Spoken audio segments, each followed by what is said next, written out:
सभी के बीच में दी थी और मैं बहुत बहुत अप्रिशिएट करना चाहूँगी जो कलाकार थे आपके, स्पेशली वो जो बने थे, वो चाहे दारूड़िए बने हो या फिर वो बने हो, तो बड़ी अच्छी उनकी एक्टिंग थी। और आपके बीच में जो हमने प्रस्तुत किया वो कहीं ना कहीं आप डेली आपकी लाइफ में, आपके जीवन में ये आपकी डेली की ही समस्या रहती है। या तो ज़मीन का कोई झगड़ा हो जाता है, या कोई ना कोई घर में ऐसा पुरुष है जिसको दारू की बुरी लत लग गई है, तो फिर वही मार पीट झगड़ा, डेली का कलेश, एक जो एक नॉर्मल लाइफ होती है, जो एक डेली की जो एक दिनचर्या रहती है, उसमें एक सरदर्दी बन जाती है। और उस सरदर्दी को हम भी बहुत हद तक आप सभी जैसे महसूस करती होंगी कि लगातार उसको झेलती रहती हैं, और केवल इसलिए झेलती रहती है कि कोई बड़ा मुद्दा ना बन जाए, कोई बड़ा इशू ना बन जाए, या मैं जाऊंगी थाने जाऊंगी तो पता नहीं कार्रवाई होगी कि नहीं, और चलो कार्रवाई हो भी गई तो अगले दिन फिर इसी परिवार के साथ में रहना है, फिर इसी गांव में रहना है, फिर इन्हीं के बीच में रहना है, तो वो और ज़्यादा मुश्किल हो जाएगा, वापस वही स्थिति ना उत्पन्न हो जाए। तो इसमें बहुत ज़रूरी है कि आप सभी मिल करके, यदि क्योंकि हमारे जो देश की आबादी है 50% उसमें महिलाएं भी हैं, और हम महिलाओं की भी लगातार उसमें भागीदारी है, चाहे वो किसी भी चीज़ में हो। ऐसा तो नहीं है ना कि महिला फ्री बैठ के खाती हो, चाहे आप घरेलू काम करें, लेकिन काम तो आप भी करती हैं। ऐसा तो नहीं है कि केवल वही महिलाएं काम करती हैं जो किसी न किसी नौकरी में है या किसी न किसी उसमें कार्यरत है या जो कमा कर लाती है, बल्कि जो घर में महिलाएं काम करती है वो बहुत ज़्यादा महत्वपूर्ण है। चाहे वो बच्चे की देख रेख हो, उसकी पालन पोषण हो, या जो गांव में डेली की जो दिनचर्या आपकी रहती है, चाहे वो गाय भैंस का काम करना हो, घर की साफ सफाई करना हो, तो ये भी एक बहुत ही अहम जिम्मेदारी होती है, और जिसमें हम अपना पूरा भरपूर योगदान देते हैं। और सबसे बड़ी जिम्मेदारी जो हम महिलाओं के कंधे पे होती है वो होती है बच्चों की परवरिश और बच्चों के संस्कार। हम जैसा उन्हें बनाते हैं वैसा ही वो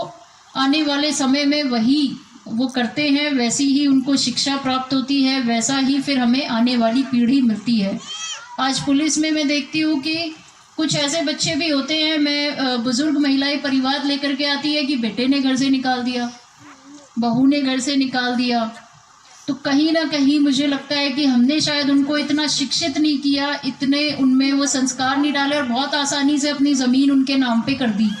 अब जब हम इतनी आसानी से सारी चीज़ें सह लेते हैं, इतनी आसानी से सारी चीज़ें दे देते हैं, तो कहीं ना कहीं वो हमारे लिए मुसीबत बन जाता है। और दे इसलिए देते हैं कि भाई हम ये समझते हैं कि बेटा तो इसका हिस्सेदार ही है या हकदार ही है। तो जब बेटे को हम हकदार मानते हैं तो बेटी को क्यों नहीं हकदार मानते? वो भी तो सेम ही प्रक्रिया से आई है, या वो भी तो कहीं ऐसे मुफ्त में तो नहीं मिली ना कहीं कि भाई ठेले पे मिल गई हो या इस तरह से हो। वो भी तो इसी तरह से आई है इस दुनिया में, और उसको भी तो आपने बचपन से पाला है, पोषा है, फिर वो उस ज़मीन की या वो उस हिस्से की हकदार क्यों नहीं हुई? उसने ऐसा क्या गलत किया है कि आप बेटे को तो हर चीज़ में हिस्सा देते हैं, हक मानते हैं उसका, मारपीट भी करे तो भी वो सही है, जस्ट बिकॉज कि वो बाहर से 2 पैसे कमा के ले आता है। लेकिन जब बेटी जो घर को पूरे को संभालती है, जो घर का पूरा काम करती है, घर का जो पालन पोषण करती है, बच्चों को जो बड़ा करती है, उसको हम किसी चीज़ में हिस्सा नहीं मांगते। साथ ही जो जिस प्रकार के अत्याचार होते हैं, अत्याचार इसलिए होते हैं क्योंकि हम सहते हैं, हमें सहनशीलता थोड़ी ज़्यादा भगवान ने दी, और वही एक कारण है कि हम जितना ज़्यादा सहन करते हैं वो उतना ज़्यादा ही बढ़ता जाता है, उसका समाधान नहीं निकल पाता।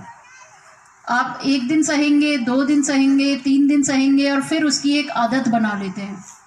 और जब वो आदत बन जाती है फिर वो समाधान नहीं हो पाता। जब बिल्कुल ही सर से पानी उतर जाता है तब एक दिन पुलिस में कंप्लेंट होती है, तब जाकर के शायद में भी थोड़े टाइम के लिए वो मामला ठंडा होता है। तो बेटर है कि उसको जो पहले दिन जो वो अत्याचार हुआ, जो वो गलत हुआ, जो आपके साथ में मारपीट हुई, या जो आपके साथ में बदतमीजी हुई, जो आपके साथ में छेड़छाड़ हुई, या किसी ने बिना वजह आपके साथ में कुछ गलत किया, तो ज़रूरी है कि उसको पहले दिन ही हम उसको नकारें, ना कि उसको आदत बनने दें। आपको कोई छोटी सी यदि चोट लग जाए तो आप जितना ज़्यादा उस चोट को ऐसे ही छोड़ देंगे कि भी ठीक हो जाएगी अपने आप, तो वाकई में ठीक हो जाती है क्या सारी चोटें? आप जितना ज़्यादा उसको ऐसे ही छोड़ देंगे, धीरे धीरे धीरे धीरे वो क्या होता है, जख्म बन जाता है, फिर वो बड़ा जख्म बन जाता है और कई बार तो वो ऑपरेशन तक आ जाता है। तो पुलिस का जो काम है वो ऑपरेशन जैसा ही है। आप उसको इतना बढ़ा लेते हैं कि साल भर बाद, 2 साल बाद, जब वो बिल्कुल ऐसी स्थिति में हो जाता है कि अब तो ऑपरेशन ही करना पड़ेगा, तो ये स्थिति हो जाती है। तो कुछ ऐसा ही हमारा ये ऑपरेशन आवाज़ भी है, क्योंकि महिलाओं के साथ इतने ज़्यादा आज के समय में हम देखते हैं कहीं ना कहीं कोई घटना हो जाती है, कोई भी गलत कार्य हो जाता है, और उसके बाद में वो इसलिए होता है।